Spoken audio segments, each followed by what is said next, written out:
Dharmendra Kohli ji ex MLA हैं। बाद में सविता शर्मा जी काउंसिलर हैं परिषद, और विनोद कुमार जी वो भी काउंसिलर हैं। साथ ही साथ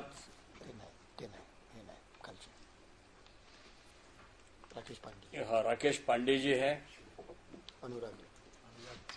अनुराग द्विवेदी जी हैं।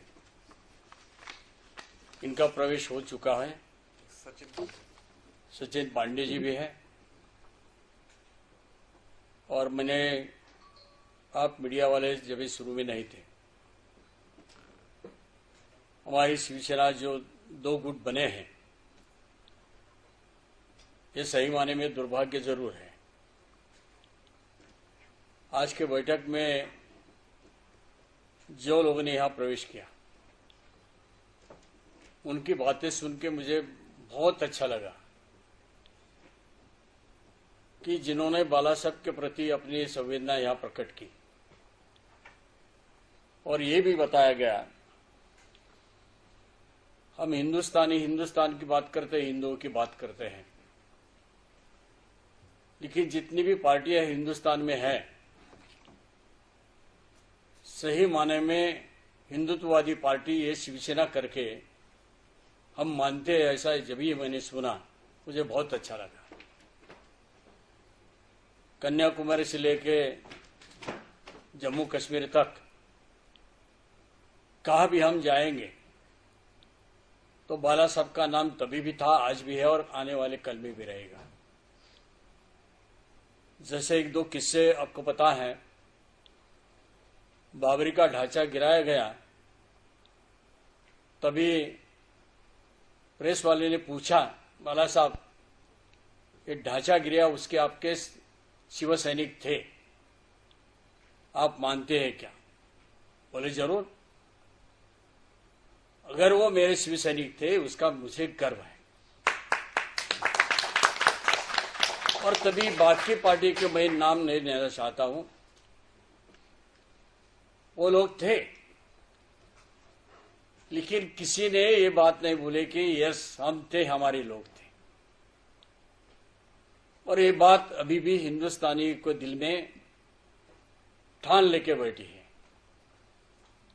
यस एक ही पार्टी ऐसी है। बाद में उन्होंने एक नारा दिया था, गर्व से कहो हम हिंदू हैं।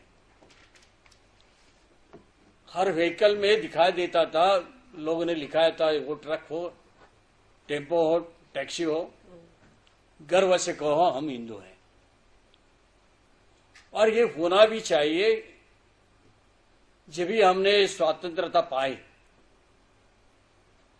तो मुस्लिमों के लिए पाकिस्तान, हिंदुओं के लिए हिंदुस्तान, ये सभी ने मान लिया। एक ही देश ऐसा है दुनिया में जो हिंदुओं का है। इसका मतलब ये नहीं बाकी धर्म के लोग हैं उसको हम बाजू में रखते हैं। बाला साहब की भूमिका ये थी, आप हमारे साथ यहां रहते हैं, धरती पे रहते हैं, यहाँ का खाना खाते हैं, यहाँ के हवा लेते हैं, यहाँ का पानी पीते हैं, तो कम से कम एक ध्यान में रखना पड़ेगा, हिंदुत्व एक राष्ट्रीयत्व है। ये भी उन्होंने ऐलान किया था और ये बात आपको माननी पड़ेगी। और इसलिए आप कहाँ के हो, यहां तक उन्होंने बताया। और जात के हर धर्म के लोग हमारे हैं जब ये यहां रहते हैं, लेकिन हिंदुस्तान के साथ निष्ठा रखते हैं, राष्ट्रीयत्व मानते हैं, तो वह हमारे हैं। एक उदाहरण था, जब भी क्रिकेट की मैच पाकिस्तान के साथ होती थी और अगर हम जीतते थे, इंडिया जीतती थी, तो मुस्लिम के मोहल्ले में पटाखे फोड़े जाते थे। इसको राष्ट्रीयत्व नहीं बोला जाता है। हमारे साथ इस वक्त शिवसेना नेता अंशुमन जी हैं। आज आपकी पार्टी में बहुत सारे लोगों ने ज्वाइनिंग की है, क्या कहना चाहिए? देखिए, मैं ये कहना चाहता हूँ कि दिल्ली में एक बहुत बड़ा विकल्प बन रहा है और एक विकल्प के तौर पे शिवसेना आज एकनाथ माननीय मुख्यमंत्री हमारे और शिवसेना प्रमुख एकनाथ शिंदे जी आज दिल्ली में सब लोग चाह रहे हैं। बहुत सारे एक्स एमएलए, बहुत सारे पूर्व में पार्षद रहे, वो लोग हमको ज्वाइन कर रहे हैं। आने वाले समय में दिल्ली की जो राजनीति है उसमें आपको आने वाले समय में दिखेगा कि बहुत कुछ हो रहा है और एक बड़ा विकल्प आप लोगों को देखने मिलेगा। जैसे आपको महाराष्ट्र में देखने को मिला, शायद ऐसा कुछ नजारा दिल्ली में भी मिल सकता है। दिल्ली की जो इस समय कुछ हालत है, जैसे पानी की समस्या और बिजली की समस्या और सड़कों का बहुत बुरा हाल है, इनके लिए अभी कुछ कहना चाहेंगे? देखिए, मैं ये कहना चाहता हूँ कि जो भी समस्याएं लोगों की हैं, जो करंटली दिल्ली सरकार ने जो लोगों की जो प्रॉब्लम्स हो रही हैं उनको नजरअंदाज किया, उनको नहीं देखा। देखिए, जब सत्ता में आना था तब इन लोगों ने एक बात कही कि हम ये करेंगे, वो करेंगे, आम आदमी बन के आए, बड़ा कुछ किया। लेकिन एज ऑन टुडे अगर बात करें तो सब परेशान हैं, सड़कें टूटी हुई हैं। सबसे बड़ी बात यह है, दिल्ली का मूल निवासी कौन है जो इस सरकार के अंदर है? इनको ये नहीं पता कि आज रजौरी गार्डन में क्या हाल है, इनको ये नहीं पता लक्ष्मी नगर की सड़कें टूटी हुई हैं, ये नहीं पता कि और आगे चले जाओ पड़पड़गंज में वहां पानी नहीं आ रहा।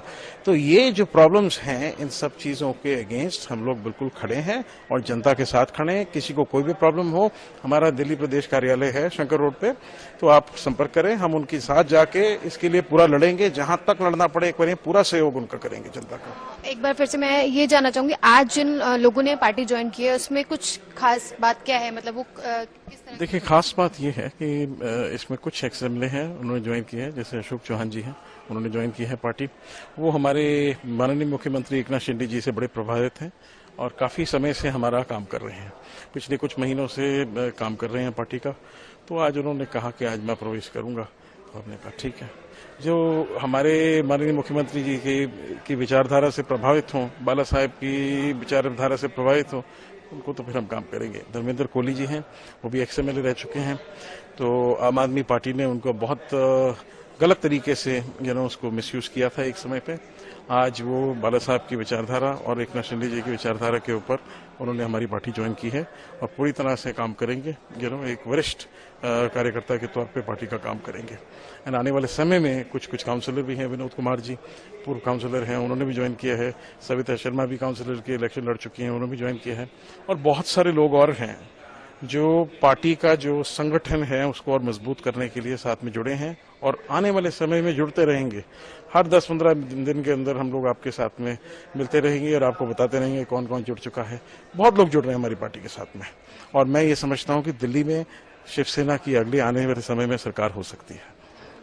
तो ये थे हमारे साथ अंशुमन जी, जिन्होंने बताया आज उनकी पार्टी में काफी लोगों ने ज्वाइनिंग की है और आने वाले समय में भी बहुत सारे लोग जुड़ने जा रहे हैं। शिवसेना में ज्वाइन करने वाले एक और नेता हमारे साथ है। सबसे पहले मैं आपके बारे में आपका परिचय जानूं। मेरा नाम राकेश पांडे है, मैं एनटीपीसी से भी सेवानिवृत्त हुआ हूँ। वहाँ मैं ऑफिसर्स फेडरेशन का 11-12 साल तक चेयरमैन रहा। ऑफिसर्स फेडरेशन की नेशनल लीडरशिप में हम 20 साल रहे। समाज के लिए कुछ कंट्रीब्यूट करना चाहते हैं, इसलिए हमने अभी शिवसेना ज्वाइन की। क्या मकसद है खास तौर पर आपका दिल्ली में शिवसेना को ज्वाइन करने के लिए? क्या लगता है आपको, क्या भविष्य रहेगा शिवसेना का दिल्ली? देखिए, अभी जो भी पार्टी सत्ता में है वो आम जन से कनेक्ट में नहीं है। कनेक्टिविटी, फ्री बिजली दे दिया, फ्री पानी दे दिया, बट पानी और बिजली मिल रही है उसकी श्योरिटी नहीं है। आम लोगों से उनकी कनेक्टिविटी नहीं है। हमने शिवसेना से जो ज्वाइन किया है, यहाँ से हम लोग ये प्रयास करेंगे कि आम लोगों से हम कनेक्ट होके उनके हिसाब से उनके लिए जो करना है वो डिलीवर किया। शिवसेना के महासचिव कैप्टन अभिजीत हमारे साथ हैं। आज आपकी पार्टी में बहुत सारे लोगों ने ज्वाइनिंग किया है, क्या कहना चाहिए? पिछली बार जब माननीय मुख्यमंत्री जब दिल्ली पधारे थे तब आपने देखा होगा कर्नल शेरावत जो के पूर्व विधायक हैं, उन्होंने प्रवेश शिवसेना में किया था और उनको प्रभारी पद की जिम्मेदारी देने के बाद आज और 2 पूर्व विधायक अशोक चौहान जी है और धर्मेंद्र कोहली जी है, उन्होंने भी आज शिवसेना में प्रवेश किया। उसी के साथ 2 पूर्व पार्षद जो है उन्होंने भी प्रवेश किया है। और इसी तरह से आज अगर आप देखेंगे तो पूरे देश में माहौल ऐसा ही है। पूरे देश में माननीय मुख्यमंत्री एकनाथ शिंदे साहब का काम और जिस तरह से हिंदुत्व के विचार माननीय बाला साहब ठाकरे जी के वो लेकर चल रहे हैं, इसीलिए आज सारे जनता और सारे लोग आज उनके तरफ आ रहे हैं। दिल्ली को लेकर खास तौर पर आपकी क्या प्लानिंग है कि यहाँ पर भी आप जातिवाद को ज्यादा प्रमुख तौर पर रख के चले? देखिए, शिवसेना कभी भी जातिवाद को कभी भी महत्व देती नहीं है। हाँ, हम हिंदुत्ववादी है, ये हमारा गर्व से कहो, हम हिंदू है, ये माननीय बाला साहब ठाकरे जी ने कहा था। इसका मतलब कोई अन्य धर्मों को तकलीफ दो या अन्य धर्मों के लिए प्रति कोई दुश्मनी रखो, ये कभी भी कहा नहीं गया। आप जिस हिंदुस्तान में रहते हैं वहां के नियम कायदे उसी तरह से आप पालन करो जिस तरह से सारे हिंदू पालते हैं। सिर्फ इतना कहना बाला साहब ठाकरे जी का था। और शिवसेना पार्टी उसी मुद्दों पर चलती है और खास करके विकास की राजनीति माननीय मुख्यमंत्री एकनाथ शिंदे साहब करना चाहते हैं और करते आए हैं। आपने देखा होगा जिस तरह से 2.5 साल का पहला सरकार और आज 11 महीनों की सरकार में आपने देखा होगा कि जिस तरह से महाराष्ट्र का विकास हो रहा है, सही मायने में ये एक डेवलपमेंट के मुद्दे पर हम पूरे देश में जा रहे हैं और डेवलपमेंट के मुद्दे पर ही हम सिर्फ राजनीति करना चाहते हैं, कहीं भी जात पात के मुद्दे पर राजकारण नहीं करना चाहते। महाराष्ट्र की बात करें तो महाराष्ट्र में ऑलरेडी आपकी सरकार है, लेकिन दिल्ली की अगर बात करें तो दिल्ली में अभी तक कोई मजबूती नहीं है, लेकिन आप आम आदमी पार्टी को टक्कर देने जा रहे हैं, कैसे देखें?